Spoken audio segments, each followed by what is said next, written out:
Hello friends, welcome back to the my new video guys and my YouTube channel guys. Today friends we are going to talk about guys how can we solve guys this talkback problem Compass, in our inward, Oppo phone. Friends, you 18 have guys road. this talkback Head problem compass. guys, you are not using your phone, so guys, how Talkback, can you actions. solve guys this Capital problem A. in your Oppo phone? Hit Today I will show you in this video guys. So before starting video friends, first of all go and subscribe the channel guys, click the bell icon, like the video.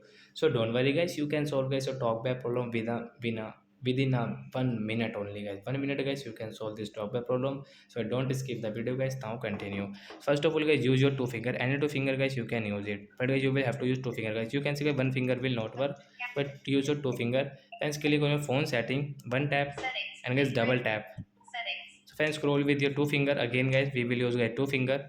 So I scroll it and friends click on guys Smart additional setting, service. one tap, Additional wait, settings. double tap guys. Additional settings. Accessibility, one tap, Accessibility. double tap. Accessibility. Talkback setting I one Talkback. tap, On. double tap, Talkback. one tap, Talkback. double tap. Turn off talkback. Stop talkback guys, tap here one Stop. tap Button. and double tap. Talkback off. So as now your talkback problem has solved in your phone, and friends you can use guys this talkback setting. How can we use, how can we off, how can we disable enable talkback setting? So as now guys you can operate your phone without any problem guys. You can see we don't have any talkback problem. So like that guys we can solve talkback problem in Oppo phone device. So that's it guys, thanks for watching the video, bye.